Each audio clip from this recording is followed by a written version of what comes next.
pues tal vez les hubiera convenido más. La otra era el propio Francisco I. Madero, tanto a la hora que compite en las elecciones como más adelante, incluso ya después de la Revolución Maderista, a la hora que se firme el tratado de Ciudad Juárez.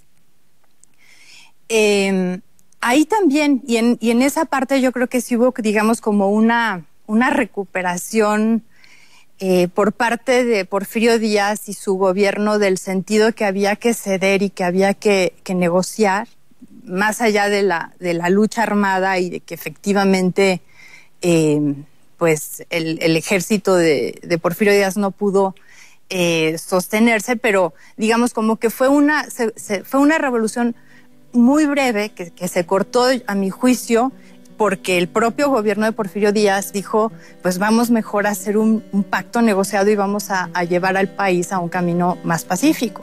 Y Madero, por su lado, igual, incluso en contra de muchos de sus allegados. De nuevo ve una falta de visión de las élites, en el sentido de no apoyar a Madero en lo que Madero estaba construyendo. A la hora que organizan la oposición a Madero, se derrumba esa posibilidad, que también hubiera sido una transición más pacífica de lo que acabó siendo, porque la verdadera revolución, en el sentido de destrucción de las instituciones, comenzó a la caída de Madero. Una de las cosas que creo que estaba en juego de parte de los científicos, o por lo menos una parte de los científicos, era lo mismo que venían diciendo desde que se formaron como grupo desde 1892, que es tratar de lograr un tránsito hacia digamos, una rutinización de las instituciones políticas, ¿no? Y esto lo enmarcaban desde un punto de vista evolucionista. Entonces ellos consideraban que estaban logrando una serie de, digamos, casi de precondiciones evolutivas, como la paz era la que más vendían, y que desde luego terminó estrepitosamente, pero otras, la educación, etcétera. Y ahí, en esa discusión de las precondiciones, creo que habían temas no muy discutidos en públicos, pero que sí eran importantes. Por ejemplo, qué tan importante era la educación, o qué tan importante era la irrigación, por ejemplo, para imaginar un nuevo futuro para México, porque parte de la dificultad que yo creo que está enfrentando México en esa época es que el porfiriato es un periodo bastante largo de modernización, bastante veloz. Entonces la sociedad está cambiando. Sí.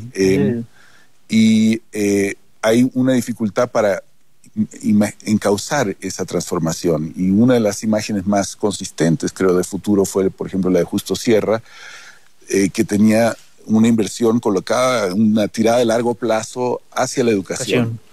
En cambio, habían otras personas, dentro de los científicos, Bulnes, por ejemplo, que consideraba que era problemático apostarle tanto a la educación si no tenías una base industrial más desarrollada, que lo que tenían que meterle era más esfuerzo a la irrigación. Bulnes, en su libro sobre Porfirio Díaz de 1920, critica a Limantur por no haber fomentado a tiempo la irrigación, por ejemplo. Entonces hay problemas a nivel de el modo en que se imagina la relación entre lo político, lo económico y lo social. Creo que había parte de los futuros eran muy concretos y muy cortoplacistas, es decir, quién iba a quedar en vez de Porfirio Díaz, y Porfirio Díaz logró manejar esa manera de marcar el futuro muy bien, fomentando la enemistad entre reyes y los reyistas y los científicos, y eso le funcionó porque como se odiaban tanto entre sí que preferían todos reelegir a una figura que estaba realmente cada vez más decadente, yo creo. Entonces sí, yo creo que sí hay imágenes de futuro, imaginarios de futuro, apuestas a futuro, pero también son imágenes bastante frecuentemente soterradas, me parece, por las condiciones mismas de la dictadura, de la competencia política, y había una parte muy pequeña de la sociedad que realmente se salía de esa sociedad política. Por ejemplo, el Partido Liberal Mexicano, los magonistas, que podrían imaginar un futuro muy diferente, pero que eran realmente una minoría muy reducida.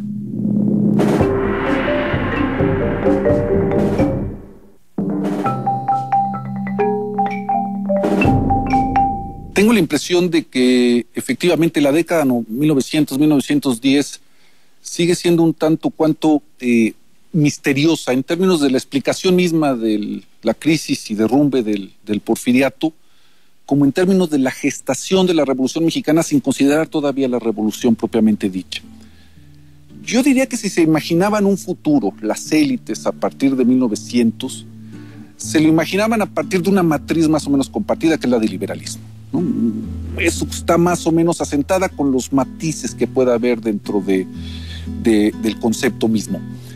Donde hay más quiebres es si se imaginaban después de Porfirio Díaz un liberalismo con masas o un liberalismo sin masas o un liberalismo con poquitas masas, por decirlo así. Yo creo que ahí está la gran decisión entre los científicos y Bernardo Reyes. El experimento que hace Reyes de la segunda reserva del ejército en 1900 es importantísimo porque encuadró a 10, 15 mil ciudadanos mexicanos de más o menos clase media en todo el país para lo que Bulnes llamaba una buena guerra civil. Es decir, había un partido de facto organizado desde el ejército por un militar prestigioso, quizás el militar más prestigioso después de Porfirio Díaz, que tenía un asentamiento nacional. Los científicos tienen la gran paradoja de los tecnócratas, es decir, tienen dinero, tienen poder y no tienen masas.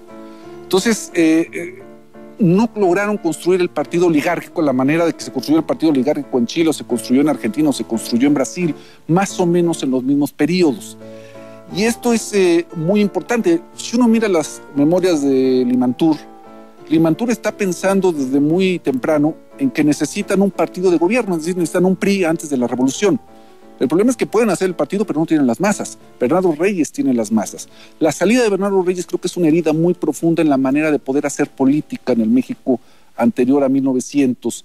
Y deja, como decían los críticos del peronismo en los 50 y en los 60, las masas disponibles, ¿no? Y esa es la gran virtud de Madero. Madero viene de esa tradición política, es menos liberal de lo que parece, es menos demócrata de lo que parece, al menos en un sentido. Sí. En su libro, La Asociación Presidencial, dice... Es un porfirista. Si se plantea, naturalmente, dice, si se plantea la restricción del voto, yo la aceptaría, ¿no? Si está bien documentada. Eso lo está diciendo la Asociación Presidencial. Lo que tiene es una sensibilidad distinta para apelar a unas masas que creyó conocer. Me llama mucho la atención siempre de la década 1900-1910, un punto que siempre tiene algo de shakespeariano, supongo yo. Casi todos los ensayistas políticos anteriores a 1910 urgen por la reforma política porque dicen, si no va a haber una revolución. No se hizo la reforma política y sí hubo una revolución. Sin embargo, la crítica anticientífica de la época se hace muy popular. Es muy importante para entender cómo se entendió el cambio del porfiriato a la revolución, pero es una villanización de la oligarquía, digamos, saca lo peor de la tradición popular mexicana. Aquí, ¿de dónde surge esta crítica antiporfiriana, esta crítica anticientífica tan enraizada en lo peor de nosotros? Es una cosa complicada porque estoy de acuerdo con Ariel que un problema que tienen los científicos desde su formación es que no logran formar un partido. Sí. Este es un problema desde que se forman, es decir, desde 1892. También Bulnes está pidiendo que se forme el partido conservador bueno, el partido. Y esto es lo que no se logra hacer desde el principio, ¿no? No logran, justo Sierra tiene una idea de tener un partido único, Bulnes tiene una idea a partir ya de 1903, por lo menos, de tener un sistema bipartidista. Estoy de acuerdo también que la idea de ellos no eran partidos de masas, no creo que haya sido para nada, eran democracias restringidas, pero